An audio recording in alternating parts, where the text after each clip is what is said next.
नमस्कार फ्रेंड्स, कहानी आपकी ज़ुबानी में एक बार आपका फिर से स्वागत है। आज हमारे बीच में एक और मशहूर शख्सियत है। कुछ शख्सियत ऐसी होती हैं, हम उनसे सलाह लेते हैं कि हमें कोई एक डिसीजन लेना है और वो डिसीजन हो सकता है आपका लाइफ चेंजिंग डिसीजन हो, तो अक्सर मैं उनसे सलाह लेता हूँ। तो ऐसे मेरे बड़े भाई धर्मेंद्र शर्मा जी आज हमारे साथ में। नमस्कार भैया, स्वागत है हमारे पॉडकास्ट में। नमस्कार। ये जैसे आपका ऑलमोस्ट लगभग 20 साल के आसपास का ये कैरियर हो गया लाइफ इंश्योरेंस का। बिल्कुल। तो एक जैसे एजेंट कोई शुरुआत करना चाहता है वो, तो उसमें क्या होता है कि 2-4 पॉलिसी करने के बाद में उसकी जो मार्केट है वो खत्म हो जाती है। जी। तो वो कैसे लीड जनरेट कर सकता है या कैसे बड़ा एडवाइजर बन सकता है? तो उसके लिए कुछ मतलब प्रोस्पेक्टिंग का कोई तरीका बताना चाहेंगे? इसके लिए ज़रूरी है कि जब भी आप अपने कस्टमर से मिलें, जी, अगर कस्टमर आपसे सहमत है जी। या ना सहमत है, ओके, उससे आप 2 रेफ़रेंस ज़रूर लें, ओके। ठीक है? आप उसको कोई प्रोडक्ट बताएँ, अगर उनसे पूछ लिए सर अगर आपको कोई मेरे प्रोडक्ट में कोई कमी लगी रही है तो मुझे आप कोई सजेशन दीजिए या जो भी मेरी कमी है उसमें मेरे को सजेशन दीजिए। और अगर आपको पसंद आया तो सर मुझे कम से कम 2 रेफ़रेंस आप दीजिए, ओके, जो आपके बहुत क्लोज़ लोग हों, जिनको आप ज़्यादा पसंद करते हों और जिनको मैं अपना प्रोडक्ट समझा पाऊँ, ओके। ठीक है? तो अगर आप इस तरीके से काम करेंगे तो कभी भी आपका जो जी, मार्केट है वो ख़त्म नहीं होगा। ओके। मतलब हम लोगों को कहीं न कहीं उनको प्रोस्पेक्टिंग करते रहने की ज़रूरत है बिल्कुल, और रेफरल बिल्कुल, मार्केट से उनको लेते रहने की ज़रूरत है। बिल्कुल। तो ऑब्वियस है कि उनकी जो भी प्रोस्पेक्टिंग है वो कभी खत्म ही नहीं होगी। कभी ख़त्म नहीं होगी, कभी लोग ख़त्म नहीं होंगे। और मेरे ख्याल से कहीं न कहीं समाज सेवा का भी काम हो गया और स्ट्रेस फ्री जीवन भी हो गया। होता क्या है कि लोग जो है ना, वो लोग केवल गिने-चुने लोगों पे काम करते हैं। मान जी, लीजिए 2 कॉल खुली हुई हैं या 3 कॉल खुली हुई हैं, तो जी, उन्हीं जी। 3 लोगों के पीछे घूमते रहेंगे। ओके, घूमते रहेंगे जब तक वो मतलब या तो मना ना कर दें या उनकी पॉलिसीज़ ना हो जाए। ओके, कायदे में होना चाहिए ये कि डेली कम से कम 2 फ्रेश नई कॉल होनी चाहिए ओके। और ये आपका एक डेली रूटीन होना चाहिए कि मुझे 2 फ्रेश लोगों से आज बात करनी ही मिलना ही करनी है। मिलना है। वो हाँ हो या ना हो, हुँ, लेकिन वो आपकी डायरी में मेंटेन होनी चाहिए। ओके। ठीक है? तो इसका एक बेहतर अगर मैं व्यक्ति बताऊँ जिन्होंने रेफ़रेंस एक बहुत बड़ा कॉर्पस आज की डेट में जी, जी। अलीगढ़ शहर प्लीज़, में खड़ा प्लीज़। कर दिया है, तो एक व्यक्ति हैं राम चतुर्वेदी जी, राम चतुर्वेदी, हाँ। ठीक है? जी। जो अभी टाटा में काम कर रहे जी, हैं, जी, जी, ठीक जी। है? और मेरे साथी थे ओके, पहले। तो उन्होंने अभी तक उनके पास सैकड़ों लोगों की कस्टमर बेस बन चुका है ओके। और वो सारा कस्टमर बेस रेफ़रेंस से है। रेफ़रेंसेस से, ओके। बहुत बड़ी सारी बात है। इंश्योरेंस पॉलिसी रेफ़रेंस से हैं। तो ओके। रेफ़रेंस की पावर क्या होती है वो आप कोई उनसे सीखिए। अभी जैसे आपने कहा कि 2 कॉल भी करता है तो ऑलमोस्ट लगभग अगर 25 दिन भी आदमी काम करता है तो 50 कॉल 50 हो गए। कॉल हो गई, 50 में से मेरे ख्याल से अगर टिकट साइज़ बढ़ा है और 10% का भी रेशियो रखें, 5 भी अगर क्लोज़र मान लें, 5 कॉल हो गई। तो लाख रुपए में 5 लाख रुपए का प्रीमियम आ गया। 5 लाख रुपए में आई थिंक एवरेज 15-20% का तो पे आउट आ ही जाता होगा। बिल्कुल, बिल्कुल। तो मतलब अच्छी खासी बहुत इनकम अच्छा है। एक इनकम हो गई आपकी लाख रुपए बिल्कुल, और प्लस कहीं न कहीं सोशल भी हो गए हम। जैसे मान लो मैं हूँ एजेंट हूँ और मैं आपसे आप डीएम हैं, आपसे मिला, तो कहीं मेरा प्रोफ़ेशनली पैसा तो बन ही रहा है। प्लस कहीं न कहीं व्यावहारिक मेरे समाज भी एक बिल्कुल, संबंध बन गए, कल को मुझे कहीं बिल्कुल, प्रॉब्लम बिल्कुल। आएगी, तो सर से मेरे संबंध है, कहीं न कहीं वो भी काम आ जाएँगे। बिल्कुल, तो आई एग्ज़ैक्टली। थिंक द बेस्ट काम है ये एजेंसी वाला। इंश्योरेंस में अगर आप अच्छे से काम कर रहे हैं तो जी। आपको ऐसे-ऐसे लोगों से मिलने का मौका मिलता है जिनसे नॉर्मल तौर पे आम व्यक्ति नहीं मिल जी, जी, पाता। सोशल नेटवर्क बहुत बड़ा हो जाता है। बहुत बड़ा नेटवर्क हो जाता है। Okay, okay. और कहीं न कहीं हम सोशल एनिमल भी हैं, तो हमारे काम तो आते ही हैं ज़िंदगी में, बिल्कुल, कभी ये कुछ काम आ रहा है, वो आ रहा है। बिल्कुल सही बात तो है। ये हम 2 तरीके से इसको एन्जॉय कर रहे हैं। एक फ्रीलांसर, बिल्कुल। तो स्ट्रेस फ्री लाइफ़ होके और एक कहीं न कहीं सोशल नेटवर्क को भी हम बढ़ा रहे हैं। तो वाक़ई बहुत बढ़िया काम है भैया। तो जैसे मैं जानता हूँ आप इंश्योरेंस सेक्टर में अभी बहुत अच्छे मुकाम पे हैं, तो ये इंश्योरेंस सेक्टर में आप आए कैसे? शुरुआत कैसे हुई आपकी? मेरे करियर की शुरुआत सन 2002 में हुई थी।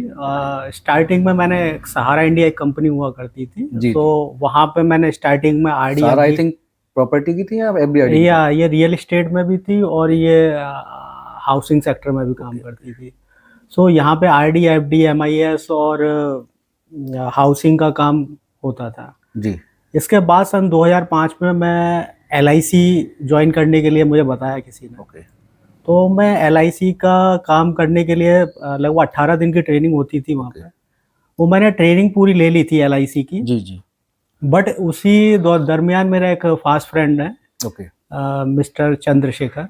ए सो उन्होंने मुझे कहा कि वो अभी क्या कहते हैं इंश्योरेंस में बूम है जी, और नई कंपनीज़ आ रही हैं मार्केट में ओके, जहाँ पे अपॉर्चुनिटीज़ बहुत ज़्यादा है हमारे लिए। ओके।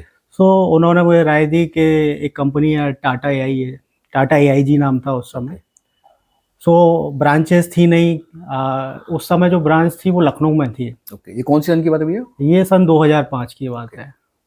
सो हम दोनों ने वहीं पे अपनी ट्रेनिंग कंप्लीट की, वहाँ पे भी 18 दिन की ट्रेनिंग कंप्लीट की थी। वाह। ठीक है, सो 18 दिन की ट्रेनिंग कंप्लीट करने के बाद अक्टूबर 2005 में हमारा कोड आया वहाँ पे। सो वहाँ से इंश्योरेंस में एंट्री की, जी 3 साल काम किया वहाँ पे। जी। सो 3 साल में एडवाइजर से स्टार्ट किया और फिर एक लीडर मॉडल था वो, तो वहाँ पे फिर एक पार्टनर के रूप में काम किया ओके और अलीगढ़ में ब्रांच को लेके आए हम। ओके।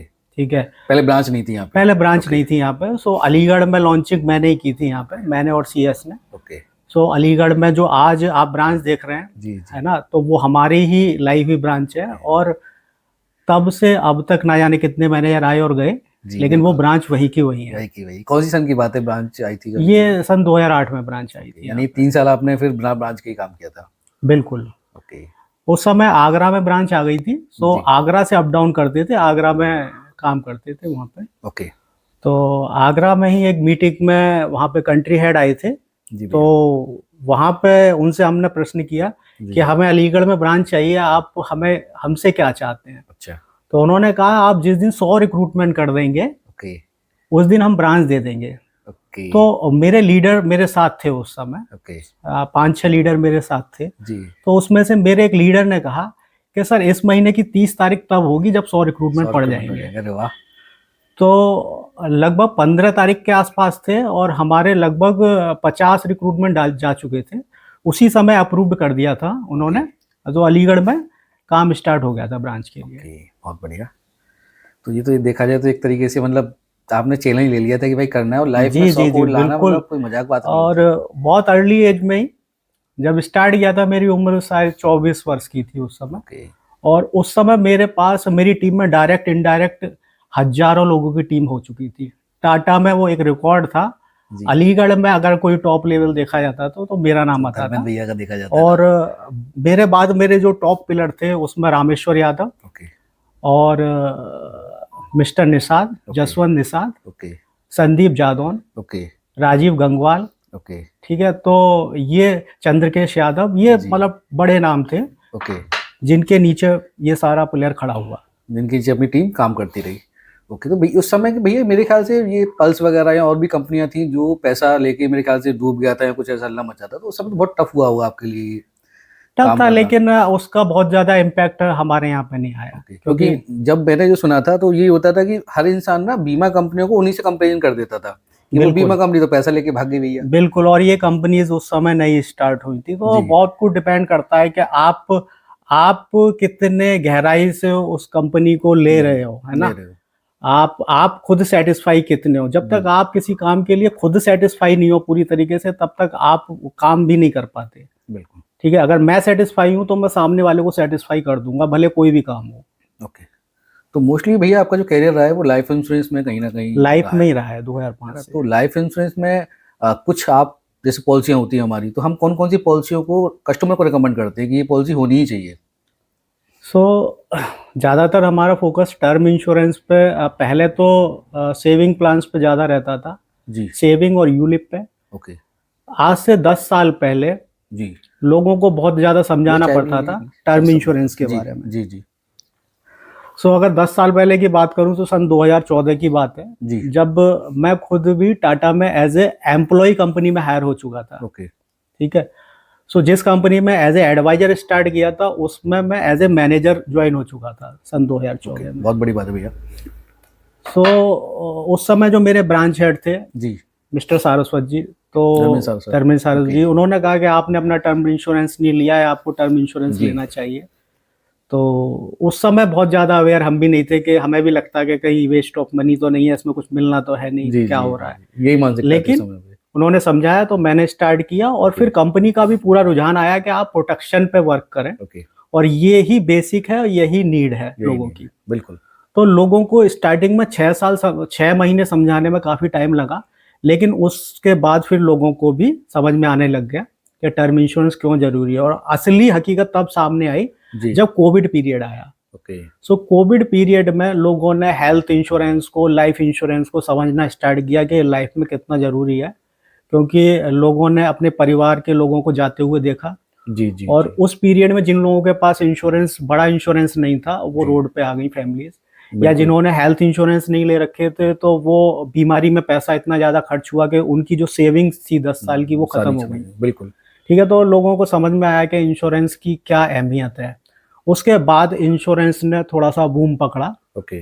तो अगर मैं बताऊं, 6 साल के पीरियड में जब मैं मैनेजर रहा, उस 6 साल के पीरियड में मैंने टर्म इंश्योरेंस में जी केवल अलीगढ़ की बात करूं जी जी। तो 2000 करोड़ से लोगों को सिक्योर्ड किया। 2000 करोड़ बहुत ऑलमोस्ट अमाउंट होता है। 70% डॉक्टर्स को हमने इंश्योरेंस दिया ओके। यहाँ पे। ओके।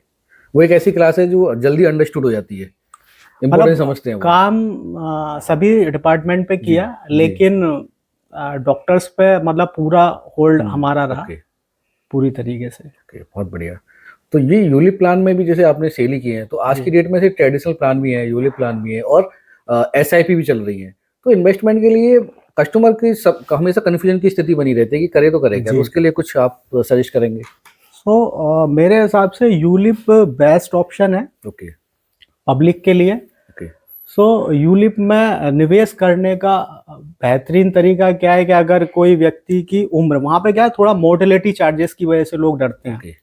कुछ फंड मैनेजमेंट चार्ज या ये चार्ज वो चार्ज, लेकिन ओवरऑल आप देखेंगे तो वो कहीं ना कहीं जाके म्यूचुअल फंड से ज्यादा रिटर्न दे जाता है एक टाइम पे। अगर किसी व्यक्ति की उम्र अप टू 40 एज है हम्म। तो उसको यूलिप में जाना चाहिए मेरे हिसाब से, ओके। क्योंकि वहां पे मोर्टिलिटी चार्जेस भी बहुत ज्यादा नहीं होते और रिटर्न जो आता है वो टैक्स फ्री होता है। ओके। सो यूलिप का फायदा क्या है कि 5 साल पे करने के बाद उसे आप मल्टीपर्पज यूज कर सकते हो। आप चाहो तो उसमें से पार्शियल विड्रॉल कर सकते हो, फुल सरेंडर कर सकते हो, सारा पैसा टैक्स फ्री मिल रहा है आपको। ओके। और उसके साथ साथ आपको इंश्योरेंस भी मिल रहा है एक अच्छा खासा। हम्म। तो इंश्योरेंस में यूलिप एक बेस्ट ऑप्शन है पब्लिक के लिए, जिसे वो अडॉप्ट कर सकते हैं। मैं खुद अपना 15 साल से रेगुलर जी। निवेश कर रहा हूँ ओके। यूलिप में। तो यूलिप बेस्ट ऑप्शन यूलिप है। बेस्ट। मुझे ऐसे भी यूलिप बेस्ट लगता है, क्योंकि मैं अपना बता रहा हूँ, म्यूचुअल फंड भी चल रहा है, यूलिप भी चल रहा है, एसआईपी भी चल रही है। जब भी कहीं पैसे जरूरत पड़ती है तो हाथ सीधा से एसआईपी पे जाता है। बिल्कुल। लगता है कि इससे मांगोगे यार, ये तो ये ड्रॉबैक है, कहीं ना कहीं पैसे नहीं जमा हो पाता वो। देखिए यूलिप का है क्या क्या, वो एक नियमित इन्वेस्टमेंट है। 5 साल से पहले लेकिन ले आप नहीं 5 सकते साल आप। से पहले आप ले नहीं सकते, तो फंड मैनेजर जो होता है उसके जी। पास भी बेहतर टाइम होता है कि उसको वो अच्छे ग्रो से करा के मैनेज दे कर दे, पाए। मैनेज करा दे, सही बात है। यूलिप वो एसआईपी। एसआईपी में क्या रहता है, एसआईपी का जो फंड मैनेजर रहता है उस पर हर समय प्रेशर बना रहता है जी। कि उसको वो पैसे को सेव भी रहना है और उसको उसमें ग्रोथ भी देना ग्रोथ है। भी देनी है, तो बिल्कुल। वो वहां पे उतना अच्छा मैनेज नहीं हो पाता जितना कि यूलिप में हो जाता है। ओके। नहीं, बिल्कुल सही बात है आपकी। यूलिप देखा जाए तो एक इन्वेस्टमेंट पर्पज से अच्छा टूल है, बहुत अच्छा टूल क्योंकि है। आप एक कहीं ना कहीं डिसिप्लिन भी हो रहे हैं कि आप पहले से पहले पैसा नहीं बिल्कुल निकाल सकते, अदरवाइज वो बिल्कुल पैसा दिखता है तो फिर निकल ही जाता है। बिल्कुल सही और बात। आप कहीं ना कहीं टैक्स फ्री पैसा भी मिल रहा है, तो इससे अच्छा और क्या हो सकता है। अभी भैया कुछ नियम आए थे, मेरे ख्याल से अक्टूबर की बात है या ये इससे जी पहले का अप्रैल की बात है, जहाँ पे कुछ टैक्स लगेगा इंश्योरेंस लेने पर, ऐसा कुछ नियम था क्या? मुझे एग्जैक्ट याद नहीं है। जी, अगर यूलिप में कोई व्यक्ति 2.5 लाख रुपए से ज्यादा निवेश कर रहा है, ओके ठीक है, तो वो जो इनकम होगी वो टैक्सेबल हो जाएगी। ओके तो 2.5 लाख रुपया कोई भी व्यक्ति पर्टिकुलर एक नाम से निवेश कर सकता है टैक्स फ्री रिफंड लेने के लिए। ओके तो 2.5 लाख रुपया मतलब जितनी भी लाइफ इंश्योरेंस कंपनीज है सब कंपनियों को मिला के okay okay. Total premium total का 2.5 लाख, फॉर एक एग्जाम्पल एक आदमी के पैन कार्ड पे 2.5 लाख से ज्यादा नहीं होना 2.5 लाख। चाहिए। ओके, तो मल्टीपल हम फिर अपने घर में से ले सकते हैं तो। बिल्कुल बिल्कुल, आप अपनी फैमिली में अपनी वाइफ के नाम पे या जी। बच्चों के नाम पे अलग अलग निवेश कर सकते हैं, ओके अगर आपको 2.5 लाख से ज्यादा निवेश करना है। ओके। अगर जैसे माइनर है बच्चा, तो उसके नाम पे करेंगे तो प्रपोजर तो फादर ही बनेंगे, तो फिर फादर वो रहेंगे कैसे कोई पैन कार्ड दिक्कत रहेगा? नहीं है, वो इंश्योर्ड तो उसमें बच्चा हो गया, तो बच्चे इंश्योर्ड के नाम पे हम 2.5 लाख रुपए ले इंश्योर्ड के सकते नाम पे चाहिए वो तो। हैं। ओके। और दूसरा भैया एक नियम भी अभी शायद मेरे ख्याल से था कुछ कमीशन को लेके, तो कभी जैसे ट्रेडिशनल प्लानों में कस्टमर को आई थिंक रिटर्न ज्यादा मिलेंगे, तो ऐसा कुछ आइडिया है आपको? हाँ, अभी ये क्या क्या है? किया है कंपनीज ने, कस्टमर का जो पहले सरेंडर वैल्यू होता था, 1 साल पे 2 साल पे सरेंडर जी वैल्यू जी नहीं बनती थी, जी जी किसी किसी कंपनी में 2 साल पर सरेंडर वैल्यू थी। जी सो वो कंपनियों ने चेंज किया है नियम, जी। ठीक है। सो आईआरडीए ने कहा है कि 1 साल के बाद भी कोई सरेंडर करेगा तो कस्टमर को एक सरेंडर वैल्यू मिलेगी। सरेंडर वैल्यू मिलनी चाहिए। तो इससे क्या कुछ अभिकर्ता पे या एजेंट पे कुछ फर्क पड़ा नहीं सकता हाँ है? बिल्कुल फर्क पड़ा है। अभी क्या है, कमीशंस डाउन हुए हैं, ओके है ना, कमीशंस डाउन हुए हैं। बट अगर ओवरऑल कस्टमर के उस पॉइंट ऑफ व्यू से देखा जाए तो उसमें कस्टमर को फायदा है। कस्टमर को काफी फायदा हुआ है। ओके ठीक है, हम तो कस्टमर का सेटिस्फेक्शन और बिल्कुल, उनका ग्रोथ देखते हैं पहले, हमारे लिए कस्टमर मेरे को फर्स्ट है। लगता है कि एडवाइजर के लिए कोई नुकसान नहीं है, अगर जी। कस्टमर सेटिस्फाइड होगा तो वो ज्यादा आपको रेफरेंसेस दे सकता है ओके और आपका कस्टमर बेस बढ़ सकता है। ओके। अभी से हम भैया टर्म प्लान की बात कर रहे थे, तो टर्म प्लान में ना कई तरीके के टाइप होते हैं, जैसे आप सिंगल में आप दे जी सकते जी हैं, जी या जी। फिर रेगुलर में दे सकते हैं, या फिर 10 15 20 साल में दे सकते हैं। तो इसमें कौन सा प्रीफर करेंगे कस्टमर के लिए? मेरे हिसाब से ये डिपेंड करता है कस्टमर की प्रीमियम पेइंग कैपेसिटी के ऊपर। ओके। सो अगर व्यक्ति की क्षमता है थोड़ी बहुत भी तो उसे लिमिटेड पे ऑप्शन चूज करना चाहिए। ओके। और लिमिटेड पे में वो जितना जल्दी कर दें उतना बेहतर है। ओके। 5 साल, 6 साल, 8 साल, 10 साल या 12 साल। ओके। लिमिटेड पे का फायदा क्या है कि फॉर एग्जांपल किसी व्यक्ति ने एक 1 करोड़ का जी इंश्योरेंस लिया है जी और जी उन्होंने 10 साल का ऑप्शन चूज किया है उसमें, जी। और रिस्क कवर उनका 85 की एज तक चलता रहेगा। तो इसमें क्या होगा कि अगर कस्टमर ने मान लीजिए 3 साल या 5 साल प्रीमियम पे किया और किसी भी कारण से वो उसे कंटिन्यू नहीं कर पा रहे ओके। पॉलिसी को, तो ऐसी कंडीशन में उनकी पॉलिसी खत्म नहीं होगी। ओके। उन्होंने जितना प्रीमियम पे किया था उतना इंश्योरेंस उनका चलता रहेगा ओके। ऑटो मोड में। ओके। ओके। मान लेते हैं 5 साल पे किया था जी। तो 50 लाख रुपए का इंश्योरेंस उनका ऑटो मोड में ऑटोमेटिक चलता चलता रहेगा। रहेगा, ये एक अच्छी चीज ठीक होगी। है, इसको रिड्यूस पेड अप बोलते हैं। So okay. ये बेनिफिट लिमिटेड पे पॉलिसीज में जी मिलता जी। है। ओके। तो रिड्यूस पेड अप में चली जाती है रिड्यूस पॉलिसी में, पेड अप तो में ये चली बहुत जाती अच्छी है। चीज है। ये तो रेगुलर वालों कहीं बिल्कुल। ना कहीं, तो ये हो सकता है कोई पैसा नहीं हो रहा हमारे पास, तो रेगुलर वालों में लिमिटेड दिक्कत में क्या जाना होती है, चाहिए। एक सर्वे के अकॉर्डिंग जब जी पॉलिसीज 8, 10, 12 साल चल जाती है तो कस्टमर को कहीं ना कहीं लगने लगता है कि ये पैसा हमारा वेस्ट ऑफ मनी तो नहीं है, या जी। किसी कारण से उसको वो इम्पोर्टेंस देना कम कर देते हैं तो वो उसका लैप्सेशन बढ़ जाता है। लैप्सेशन हो जाता है। और ओके। पॉलिसी जहां से भी लैप्स करती है वहां से वो एज ए फ्रेश काउंट होगी जब भी वो रिन्यू करी जाएगी। ओके। तो 3 साल के कुछ क्लॉज होते हैं, उसके अकॉर्डिंग वो policy as a fresh count की जाएगी और वहां से 3 साल देखे जाएंगे फिर। ओके। ओके। एक ने भैया ये भी मेरे, अभी जैसे हेल्थ इंश्योरेंस में रिड्यूस कर दिया है कि 8 साल का था पहले, कि आपने कुछ चीज हिडन कर ली है कस्टमर ने, तो आपको क्लेम देना पड़ेगा। अभी वो 5 साल हो गया है, तो ऐसा कुछ टर्म प्लान में कुछ है, या लाइफ इंश्योरेंस में ऐसा कुछ है कि कभी जैसे नहीं बताया कुछ और पॉलिसी इशू हो गई? सो टर्म इंश्योरेंस में 3 साल का क्लॉज है वैसे सेक्शन 45। मान लेते हैं किसी व्यक्ति ने कोई चीज छुपा ली है, ओके। ठीक है, और कंपनी को उसकी जानकारी नहीं हुई, जी। या तो जानकारी हो गई तो कंपनी उसको पॉलिसी को कैंसिल Reject कर कर देगी और उसका पैसा रिफंड कर देगी। ठीक है, अगर 3 साल कंप्लीट हो गए जी। और उसके बाद क्लेम आ जाता है तो कंपनी को क्लेम देना होगा। ओके। ओके। तो पहले आई थिंक 5 साल का था, ऐसा कुछ था, या अभी ये 3 साल का 3 साल पहले का से? ही है। ओके। तो ये कहीं ना कहीं कस्टमर के हित की एक चीज है कि अगर आपको कस्टमर वैसे तो के, नहीं करना चाहिए। हाँ, टर्म इंश्योरेंस में बेसिकली ध्यान देने वाली बात ये है जी कि कस्टमर का अगर कोई पुराना ट्रीटमेंट चल रहा है जी ना, या उसको कोई दिक्कत है, या वो स्मोकर है या हैवी जी ड्रिंकर है, तो वो उसको ओपन करना चाहिए। जी अगर अर्ली क्लेम आ गया और उसमें ये पता चल गया कि कस्टमर ने ये चीज छुपाई थी और जी उस कारण से ही क्लेम आया है तो वो जी। क्लेम रिजेक्ट हो जाएगा। ओके। या फिर बहुत से कस्टमर क्या होते हैं, उनकी एजुकेशन लो होती है, मान लीजिए 10th पास है और ग्रेजुएट दिखा दिया पॉलिसी में अच्छा। और क्लेम आ गया ओके। और कंपनी को पता चल गया कि इनकी एजुकेशन नहीं है इतनी, तो वो कंपनी रिजेक्ट कर देगी उसको। मतलब ये टर्म प्लान लेते समय ध्यान रखने ध्यान वाली रखने बात है। वाली और बात ऐसा है। कुछ और एक आध बातें कुछ हो जो निकल रहे हो दिमाग से?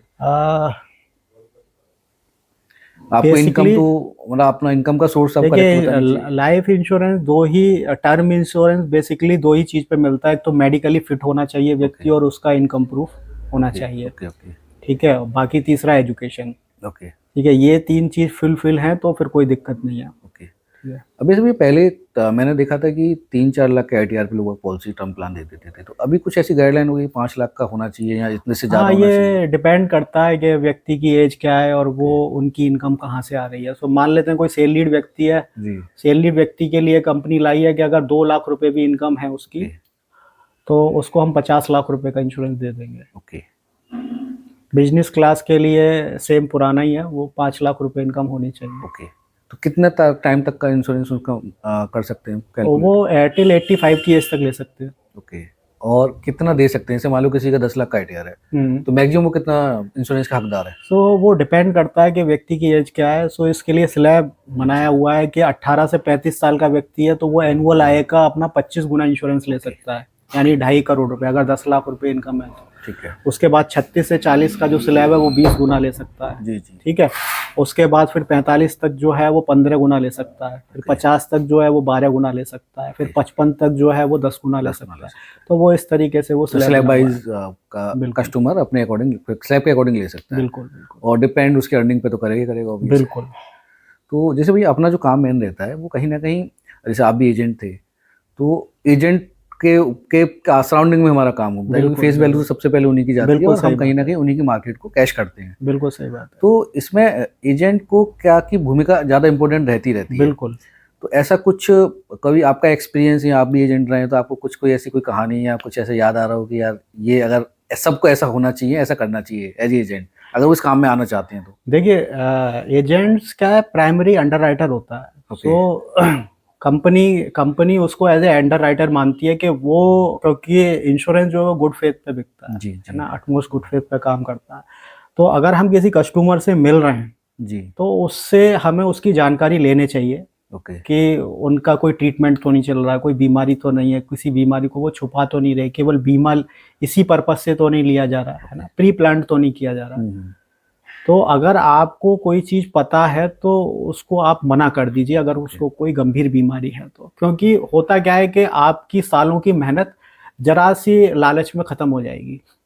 अगर आपने पॉलिसी की और उसमें कंपनी को पता चल गया है ना, जी। अर्ली क्लेम आ गया, तो आपकी एजेंसी टर्मिनेट हो जाएगी। टर्मिनेट हो जाएगी। तो पता चला आपने अब तक उसमें 40-50 पॉलिसीज की थी, जी जी। उनका सारा रिन्यूअल्स, सारी मेहनत आपकी जी। जीरो हो जाएगी बिल्कुल। तो बिल्कुल। आपको कोई भी ऐसा काम नहीं करना है जी। जिससे कि आपकी एजेंसी खत्म हो। तो इस चीज़ का विशेष आपको ध्यान रखना पड़ेगा, क्योंकि आप ही पहले आपको प्राइम एंड राइटर तो एजेंट ही है। बिल्कुल बिल्कुल बिल्कुल। ओके। तो एजेंट को, जैसे कोई आपके काम में आना चाहता है, एजेंसी लेना चाहता है, एजेंट बनना चाहता है, तो हम उसको कैसे इसमें कैरियर दिखा सकते हैं कि इसमें कितना बड़ा कैरियर है, या उसकी हम कैसे हेल्प कर सकते हैं, देखिए या कहीं कैरियर है इसमें या नहीं है? बिल्कुल बिल्कुल। सो इंश्योरेंस स्टार्टिंग में मेरे को भी बड़ा लगता था कि टफ है ना, जी लेकिन कुछ समय बाद मेरे को महसूस हुआ कि इससे अच्छा काम ही नहीं है कोई। एक तो ये सामाजिक कार्य है, जी। ठीक है।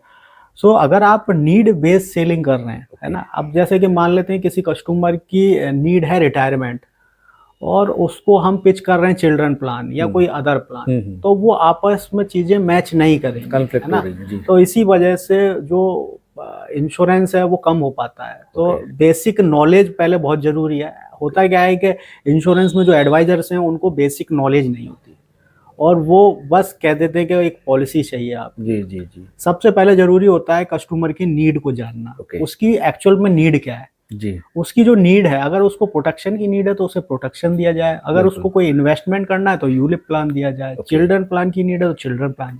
ओके। अगर चीजें आपस में मैच नहीं करेंगी तो दिक्कत है नहीं, लेकिन अगर आप उसकी नीड के अकॉर्डिंग उसको प्रोडक्ट बता रहे हैं तो जी। कस्टमर को समझ में भी आएगा और वो आपको प्लान दे भी देगा। ओके। ठीक है। तो अगर आप सही से काम करते हैं तो इससे बेहतर कोई काम नहीं है। जी। और इसके साथ साथ इंश्योरेंस इंडस्ट्री में आज की डेट में जो फ्रीलांसर वर्क कर रहे हैं, मैं देख जी, रहा हूँ जी, उनकी जी। इनकम, मतलब मैं देख रहा हूँ more than 1 lakh rupees average income ले रहे हैं, बिल्कुल ले रहे हैं, 50,000 से बिल्कुल 1 ले रहे लाख हैं, रुपया। बिल्कुल जो ले रहे हैं। फ्रीलांसर वर्क कर रहे हैं उनके ऊपर कोई प्रेशर नहीं है, ओके। वो खुद के मालिक हैं, जब उनका मन करेगा वो जाएंगे, जब नहीं करेगा तो वो अपने हिसाब से प्लान कर सकते हैं चीज़ों को। और मेरा मानना यह है कि आदमी जब ज़्यादा फ्री रहता है तो ज़्यादा अच्छा काम कर बिल्कुल पाता है। बिल्कुल। सो आज इंश्योरेंस के साथ वो पूरा पूरा इंश्योरेंस सेक्टर में काम, लाइफ का काम दे सकते हैं, हेल्थ का काम दे सकते हैं, जनरल का भी काम देख सकते हैं। तो वो 2-3 काम अगर एक व्यक्ति कोई पकड़ लेता है तो इजीली 50,000 रुपये कहीं नहीं गए उसके। ओके। अभी जैसे मैंने आपके बारे में एक सुना था कि जब आप मैनेजर थे तो आप अक्सर आधा घंटे की डील लिया करते थे। बिल्कुल अभी बिल्कुल। बीए बनने के बाद भी पॉसिबल है? नहीं नहीं, अब तो पॉसिबल नहीं हो पाता। जी। एक्चुअल में क्या था कि तब जब मैं काम करता था एज ए सेल्स मैनेजर, जी तब मैं जी जी। अकेला था। ओके। ठीक है। तो मेरे ऊपर जिम्मेदारी सिर्फ मेरी थी उस जी। समय। आज की डेट में क्या है कि मेरे पास जितने भी मैनेजर हैं उन सबकी जिम्मेदारी मेरे ऊपर है। बिल्कुल अगर वो बिल्कुल। परफॉर्म कर रहे हैं तो, और नहीं कर रहे हैं तो, ओके। या बिल्कुल। उनकी जो प्रॉब्लम्स आ रही हैं उनको मुझे ही फेस आपको करना है। सपोर्ट करना ठीक है। तो वो कुछ ना कुछ, किसी ना किसी की हर समय कुछ ना कुछ मेल चलती रहती जी हैं। जी। तो अगर आप वहाँ से टाइम अपना अगर हटा दोगे तो पता चला कि किसी का कॉन्टेस्ट छूट गया, किसी जी का कोई एडवाइज़र टर्मिनेट हो गया, किसी के साथ कुछ और दिक्कत हो गई, जी। तो वो वहाँ पे आपका बना रहना बहुत ज़रूरी रहता है। ओके। बिल्कुल सही बात है। तो as a agent, as a leader, फिर एज ए मैनेजर और एज ए ब्रांच मैनेजर, आप किसको अच्छे से जी पाए थे लाइफ को? देखिए या फिर सभी सबकी की ठीक है, मतलब हर चीज का एक अपना मजा है? सर हर चीज का अपना मजा है, हर लेवल पे देखिए जो व्यक्ति जिस लेवल पे काम जी कर रहा है उसको उसे बेस्ट समझना चाहिए। जी, जब मैं एडवाइजर था तब भी मैं अपने आप को बेस्ट समझता था, बिल्कुल बिल्कुल। जब मैं एज ए पार्टनर बना तब भी मैं अपने आप को बेस्ट जी समझता था, बिल्कुल। और जब मैं मैनेजर बना तब भी अच्छा मैंने समझा अपने आप को। जी, तो आज ब्रांच मैनेजर हूँ तो उसका भी आनंद ले रहा हूँ मैं। वो एक ही लाइफ है, उसमें हर पार्ट में आपको फुल टूस बिल्कुल एंजॉय के साथ में 100% देना भी है, बिल्कुल सही तभी बात उसका है। फुल टूस मजा आएगा। बिल्कुल तो एज ए मैनेजर को आप कुछ सजेशन देना चाहते हैं कि जैसे आपने तो एक लॉन्ग टाइम पे मैनेजर में काम किया, काफ़ी प्रमोशंस भी लिए हैं। आजकल की जनरेशन में ना वो चीज़ें स्पार्क नहीं मिलता है देखने को। एक तो उनको बिल्कुल सही कंपनी बोल रहे छोड़ने की बड़ी आदत होती हैं। है कि बिल्कुल बिल्कुल यहाँ जॉइन कर लिया तो फिर दूसरे से कहीं से ऑफर आ गया, या मैनेजर की हॉट टॉक होगी थोड़ी सी, तो कंपनी स्विच करने के लिए भागना स्टार्ट कर देते हैं। देखिए लाइफ में ऐसा हर किसी के साथ आता है कि एक टाइम ऐसा आता है कि अब लगता है कि अब क्विट करना है, यहाँ से जी एग्जिट कर देना है। जी। तो एग्जिट करना आसान होता है, ओके। वहाँ बने रहना कठिन होता है। सो एग्जिट करना तो ये एग्जिट कर दो, आप घर पे बैठो अपनी, जी कोई दिक्कत नहीं, कौन जी जी पूछने वाला है। जी। जो वहाँ पे स्टैंड कर रहा है, कठिनाइयों को फेस कर रहा है, उसी की वैल्यू है। और वो अगर वहाँ पे डटा रहेगा तो वो समझेगा एक टाइम के बाद वो आगे जाएगा करियर में। ओके, जो डटा ठीक रहा है, वही कामयाब। हाँ। सो ये ऐसी मेरे साथ भी प्रॉब्लम्स आई थी, जी है ना। तो बीच में एक समय था जब मैं टाटा में काम कर रहा था, तो 6 साल में से 4 साल मेरे बहुत अच्छे गए थे, जी 2 साल अच्छे नहीं गए थे, तो एक साल बहुत ज़्यादा डाउन जा रहा था। जी तो जी। मेरे एक बड़े भाई हैं ठाकुर अवधेश सिंह जी, तो ओके। मैंने उनसे अपना डिस्कशन किया। तो एसबीआई वाले। हाँ जी एसबीआई वाले, तो उन्होंने मुझे राय दी कि जी, धर्मेंद्र ये लोग आएंगे जाएंगे, तुम मेहनती हो, तुमने अच्छे से अपने आप को प्रूफ किया है, और बिल्कुल। जाने की जरूरत तुम्हें नहीं है, जाने की जरूरत उनको होगी। तो आप ऑब्वियस है। अपनी जगह खड़े रहो, ठीक है, कुछ समय की परेशानी है, हम्म। आप बर्दाश्त करो और आप आगे जाओगे इसमें करियर में।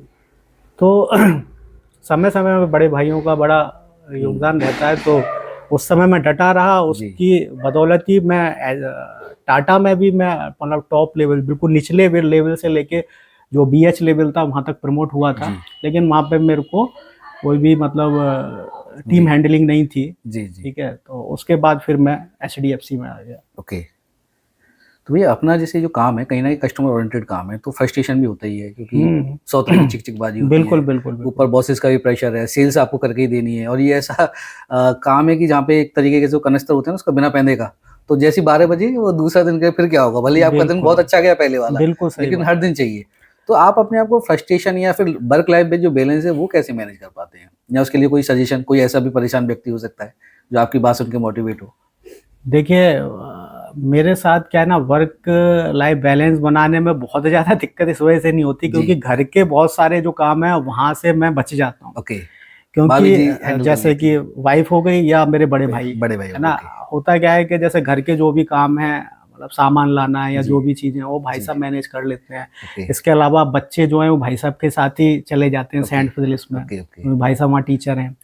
तो वो उनसे उनकी केयर भी रहती है जी। और वो थोड़ा ध्यान रख लेते हैं। ओके तो वो थोड़ी-सी मेरी समस्याएँ कम हो जाती हैं, तो ओके इस वजह से मैं ज़्यादा फ़ोकस कर पाता हूँ ओके थोड़ा-सा।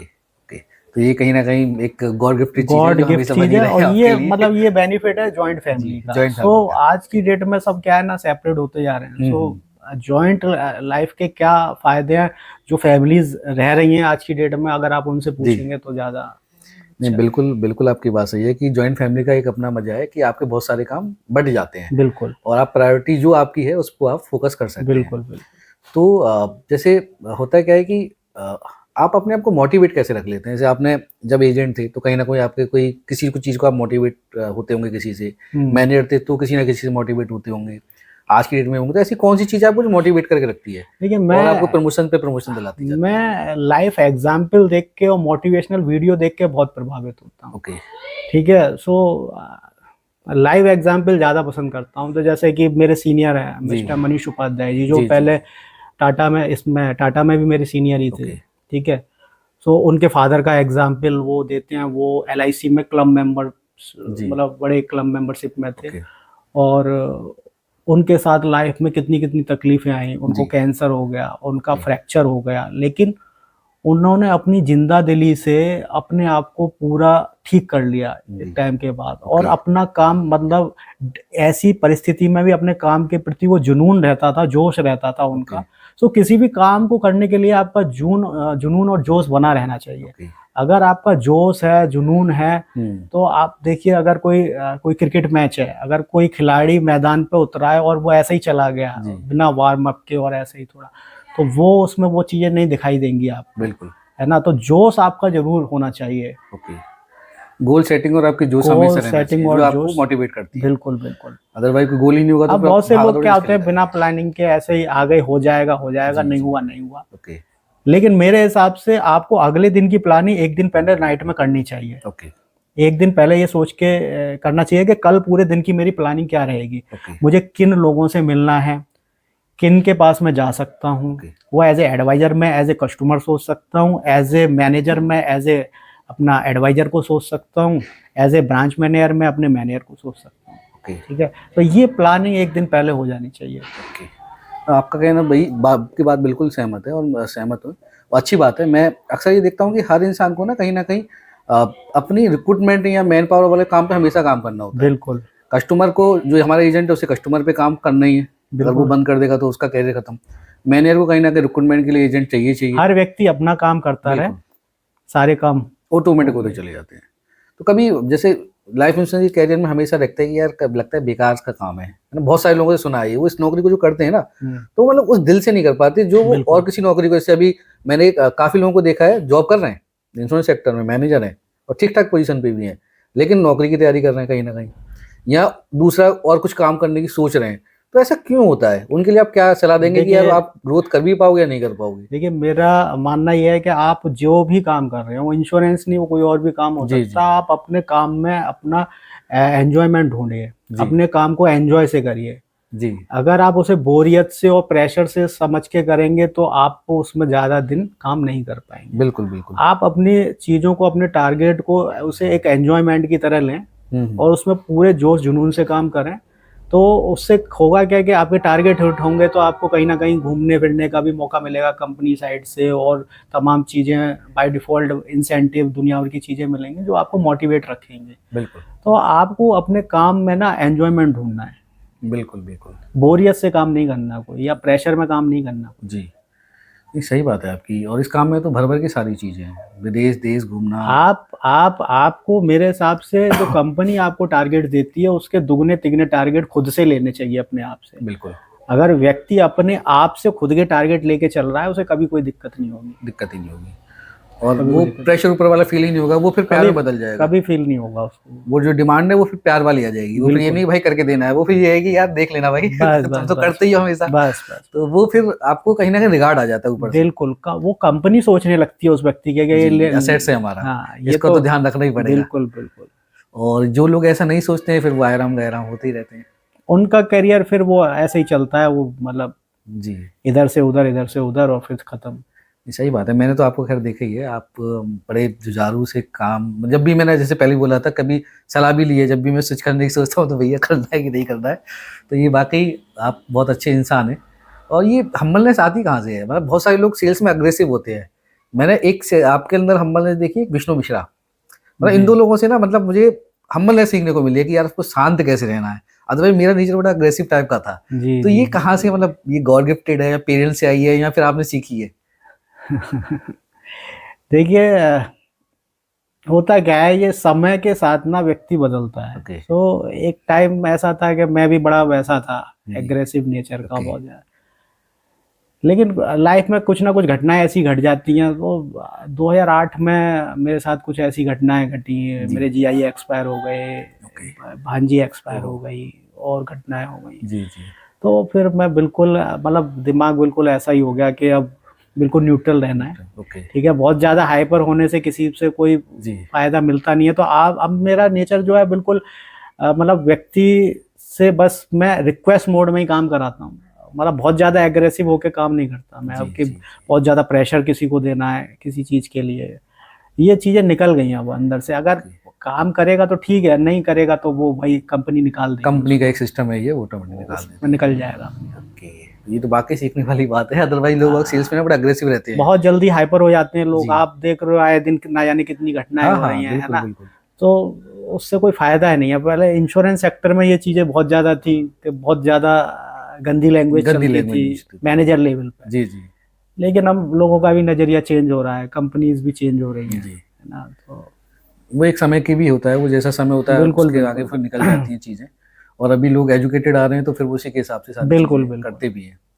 एक भैया जैसे लाइफ में आपने बहुत सारा अचीवमेंट किया है, तो इसे आप अपना लक मानते हैं, किस्मत किस्मत में बिलीव करते हैं, या फिर हमारा ही स्ट्रगल है सब कुछ? देखिए, किस्मत तो है ही है, लेकिन मेरे हिसाब से कर्म बहुत जरूरी है। अगर आपका कर्म है तो जी। उसका रिजल्ट आएगा, वो थोड़ा लेट आ सकता है। ओके। लेकिन किस्मत तो ये है कि किस्मत तो ये चली चली ना चली, जी जी ठीक है। लेकिन कर्म हुआ है तो उसका रिजल्ट 100% आएगा, 110% आएगा।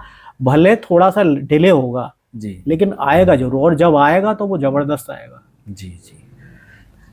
तो अगर बिल्कुल सही आप बात है आपकी। आप अपना डेली काम कर रहे हैं तो उसका रिजल्ट जरूर आएगा। बिल्कुल बिल्कुल सही बात है आपकी। ये वो कर्म तो आपको करना ही पड़ेगा और उसका फिर कहीं ना कहीं फल तो मिलता ही है। बिल्कुल और मिलता है। हमारे तो खैर धार्मिक ग्रंथों में भी कहा जाता किस्मत है भी कि उसी का साथ देती है जो कर्म बिल्कुल करता है। बिल्कुल बिल्कुल। तो आपका कर्म प्रधान है, और ये बिल्कुल जीवन तो हमारा वैसे भी कर्म प्रधान, अब करना ही पड़ेगा। तो फल की चिंता करने की तो भगवान जी को छोड़ देनी चाहिए कि तुम बिल्कुल जानो क्या बिल्कुल। दोगे, हम अपना काम पे लगते हैं। सही बात। तो अभी भी ये शादी मतलब आपकी लव मैरिज हुई थी, अरेंज मैरिज हुई थी? मेरी अरेंज मैरिज है। ओके। अभी जैसे हम डिस्कस कर रहे थे, बड़े भैया का काफी रोल है, भाभी का भी, मतलब आप फ्री हैं बहुत सारे कामों से। जी। तो बड़े भैया के बारे में अभी जैसे आप बता रहे थे कि महान कवि हैं एक, तो उनके बारे में कुछ बताएंगे प्लीज? हाँ भैया, हमारे बड़े भाई साहब कवि हैं, जी। ठीक है। सो उन्होंने शायद इंडिया में शायद कोई ऐसी जगह बची हो शायद जहाँ पे वो ना गए हों, ओके। ठीक है। और मुझे नहीं लगता कि शायद हिंदुस्तान में ऐसा कोई कवि होगा जो उनको ना जानते हो, ओके। ठीक है।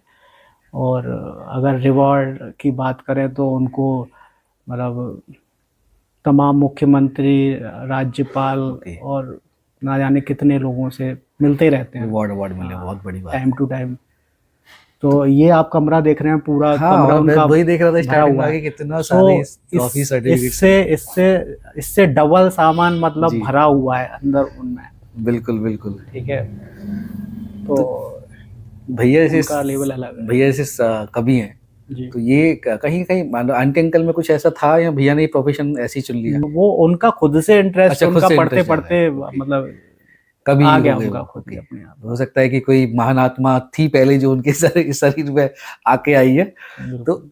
अभी जैसे फर्क पड़ता है, हम चार लोग बैठते हैं तो भैया तो आपके साथ रहते ही है ना, जी बचपन से जी। रहे हैं। तो कुछ ना कुछ तो शायरी आपके पास या कविता आपके पास आई होगी, तो हाँ, भाभी को कुछ मुझे सुनाना चाहते हैं आप? मुझे मुझे कविताएं सुनने का तो शौक है सुनाने का नहीं ना, है? लेकिन सुनाने का नहीं है, क्योंकि ये फर्स्ट टाइम है जब मैं कभी मतलब ये इस तरीके का जी इंटरव्यू दे रहा जी हूँ। जी। वरना मतलब स्टेज वगैरह पे भी मेरा ओके। कोई बहुत ज़्यादा वो रहा नहीं जी जी है। तो ये है कि मैं ऑफिस वगैरह में लोगों को वो दे लेता हूँ, हमारे जी। यहाँ सेशन होते हैं। ओके। बाकी इसके अलावा गाने सुनने का शौक है, ओके। पुराने गाने ज़्यादा गाने, सुनना ओल्ड इज पसंद गोल्ड। करता हूँ, ओके। ठीक है। बाकी कविता वगैरह सुनना पसंद है। बिल्कुल। तो भाभी के लिए भैया कुछ एक लाइन तो बनती है जो आप तो चाहें, एक शायरी हो गाना सकती है, है या वैसे ही गाना हो सकता है, कुछ भी प्लीज। एक गाना है पहले कभी पसंद था। जी, अरे प्लीज। सांसों से नहीं, कदमों से नहीं, वाह। मोहब्बत से चलती है दुनिया। अरे वाह। ताकत से नहीं, दौलत से नहीं, मोहब्बत से चलती है दुनिया। अरे वाह, बहुत बढ़िया भैया।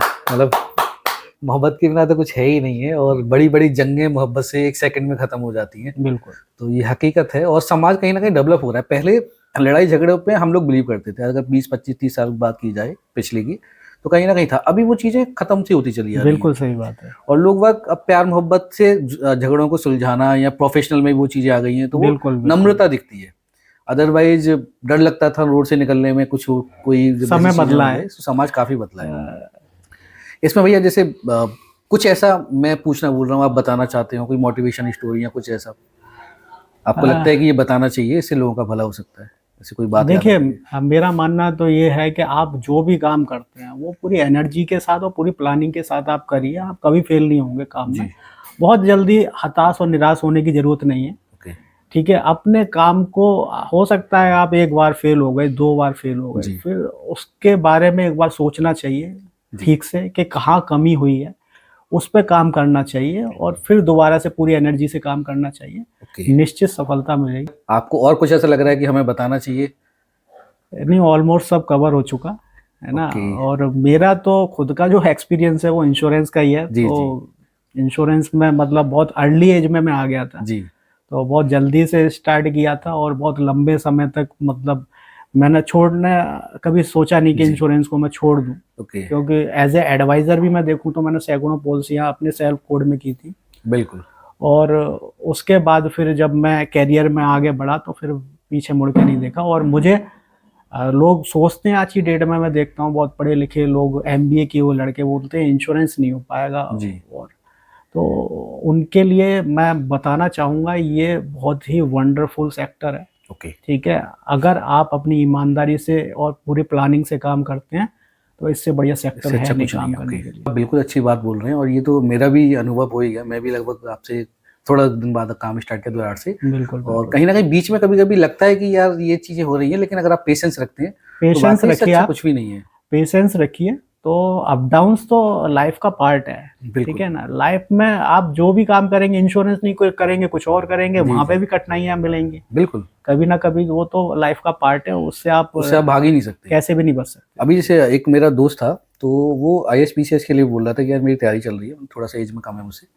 तो मैं उससे ऐसी बात कर रहा था, मैंने यार आईएसपीसीएस तो कर लेगा तू, लेकिन और भी काम अगर नहीं हो रहा वहाँ पे तो और भी काम किए जा सकते हैं, बिल्कुल। बहुत हमारे यहाँ भी नौकरी की जा सकती है। तो बोला यार वो तो ठीक है, लेकिन आईएएस का मजा ही कुछ और है। मैंने कहा मजा तो ठीक है भाई, दुख भी बहुत और ही है उसका। बिल्कुल सही बात एक तो है। प्रेशर आपके पास में, जब आप प्रशासनिक अधिकारी बन जाते हैं तो गुंडों का तो रहता ही है, ऊपर से आपका सरकार का प्रेशर रहता है, नेता का रहता है।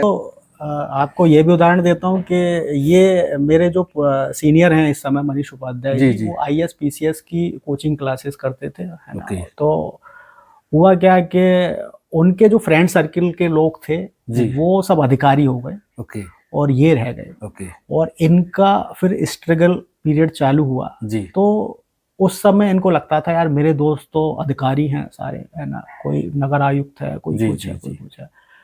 ठीक है, और मैं इंश्योरेंस एडवाइजर हूँ और ओके। इस तरीके से। लेकिन उन्होंने उस चीज़ को दूसरे वे में लिया और वो वहाँ पे एज ए ट्रेनर ज्वाइन हो गए एक कंपनी में।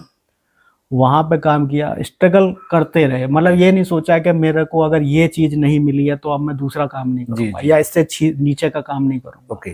और आज देखिए, आज वो भी बड़े मुकाम पे आ गए, हाँ, मनीष सर का तो अच्छा नाम है, है मतलब ना। काफी तो ज्यादा अच्छा है। आदमी को ये नहीं सोचना चाहिए कि भाई अगर ख्वाहिशें तो लोगों की क्या क्या होती हैं, है जी। ना, अगर वो नहीं मिल पाई है तो हमें फिर उसके सहारे बैठे नहीं रहना है। बिल्कुल। हमें जो मिल जाए उस समय पकड़ना चाहिए उसको, और फिर उतने पीरियड में कुछ ना कुछ एक्सपीरियंस मिलेगा, नए लोग मिलेंगे और आपको आगे की मंजिल मिलेगी। बिल्कुल। तो आपको कुछ ना कुछ करते रहना चाहिए। बिल्कुल, और इंश्योरेंस की जॉब दी बेस्ट है, चाहे वो आप एडवाइजर हो, चाहे मैनेजर हो, चाहे आप ऊपर उस अधिकारी पे भी जा बिल्कुल सकते हैं, तो वहाँ बिल्कुल भी आपको बहुत सारी चीजें, मतलब लाइफ को आप जी पाते हैं।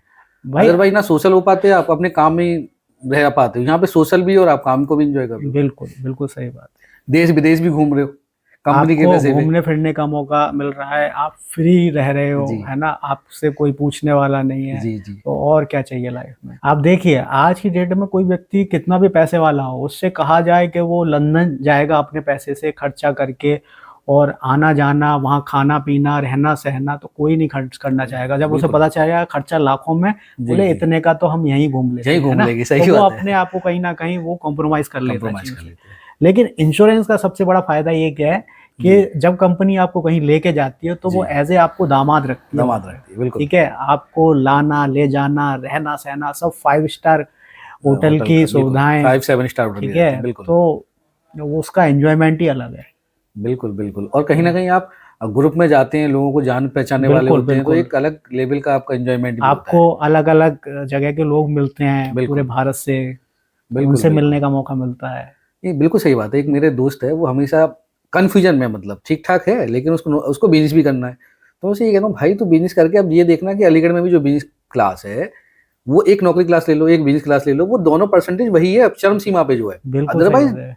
बहुत सारे लोगों की बोनी तक नहीं होती है, दुकान लेके बैठे हैं। आप देखिए ना, आप देखिए यहाँ पे तो आपका कुछ भी नहीं जा रहा। अगर आप इंश्योरेंस एडवाइजर बनते हैं तो आपका क्या खर्चा हो रहा है, 1,500 रुपये फीस जाएगी बिल्कुल बिल्कुल एक बार की, और वो लाइफ टाइम हो गई आपकी। बिल्कुल उसके बाद फिर आप फ्री हैं, अपना जैसा मन करे वैसे काम करिए, बिल्कुल तो खर्चा कोई भी नहीं है। लेकिन कोई भी बिजनेस अगर आपको स्टार्ट करना है तो बिजनेस स्टार्ट करने के लिए कम से कम 10-20 लाख रुपया होना चाहिए, ऑब्वियस है। है ना। और फिर उसका रेंट भी आपको देना है, और बिल्कुल। उसके बाद कोई गारंटी नहीं है कि जो काम आपने लिया है वो चलेगा या नहीं चलेगा। कंपटीशन तो वहां भी तो है। पता चला कि आपका 10-20 लाख रुपया लग भी गया, उसके बाद आपका समय भी बर्बाद हुआ और वो काम भी नहीं चला। तो बिल्कुल वहां तो 100% रिस्क है, बिल्कुल यहाँ जीरो रिस्क है। या जीरो रिस्क, सही बात है। आपको एक कहीं ना कहीं आप 1,500 रुपये का कुछ खर्च भी करें तो उसकी भी ट्रेनिंग मिल रही है आपको। तो इसका एक बहुत बड़ा उदाहरण देता हूँ। जी तो please। जिस एक मिस्टर महेश्वरी हैं, राजेश महेश्वरी जी, जी तो इंडस्ट्री में सारे लोग जानते हैं उनको आज की डेट में। तो उनकी पहले साड़ी की दुकान हुआ करती थी, तो उन्होंने कई बार अपना उदाहरण दिया है कि भैया मेरी एक साड़ी की दुकान थी जी रेलवे रोड पे जी, कहीं रेलवे आगे रोड पे, चल जी, के। जी। तो बोले भैया कोई महिला आती थी, 40-50 साड़ी खुलवाती थी, उसके बाद उनको कोई समझ में नहीं आती थी, वो चली जाती ये थी। बताइए। तो जी बोले भैया फिर हमने इंश्योरेंस में काम स्टार्ट किया, और हमने 2-4 पॉलिसीज बेची और जी। हमें ठीक ठाक पैसा आने लग गया। तो हमने कहा कि इससे बढ़िया क्या इससे काम बढ़िया है, क्या काम तो हमने अपनी वो दुकान तो दे दी, वो किराए पे उठा दी या जो भी किया। जी और आज वो व्यक्ति इंश्योरेंस में एक बहुत बड़े मुकाम पे है। बिल्कुल मैं समझता हूँ उनकी जो एक इनकम है वो क्लास 1 अधिकारी की भी इनकम नहीं होगी जितनी इनकम उनकी है इससे। बिल्कुल बिल्कुल। तो ऐसे ऐसे लोग हैं, उदाहरण के रूप में आप बता सकते हमारे हैं। लिए की बप्पी लहरी है वो, बिल्कुल बिल्कुल बिल्कुल। तो बिल्कुल सही बात है आपकी। एक भैया एक छोटा सा क्वेश्चन ही आता है। आपकी बात बिल्कुल ठीक है, मैं इसे 100% एग्री करता हूँ। लेकिन नई जनरेशन में जिनके पास में कुछ भी नहीं है ना, और वो बेचारे या तो ये कि ग्रेजुएशन वगैरह करके ठीक ठाक नौकरी पे नहीं लग पा रहे, हाई स्कूल वगैरह इंटर वगैरह है, अब वो बिल्कुल स्ट्रगल कर रहे हैं। इंश्योरेंस उनको समझ में नहीं आता, क्योंकि इंश्योरेंस में बहुत सारे फेलियर्स वो ज़्यादा देखते हैं और जो सक्सेस लोग हैं उनको कम देखते हैं। और हर जगह ये ऐसा नहीं है, लेकिन उनको यहाँ ज़्यादा दिखता है। तो उनको हम कैसे मोटिवेट कर सकते हैं कि भाई ये सेक्टर आपके लिए ही है, किसी और के लिए नहीं है?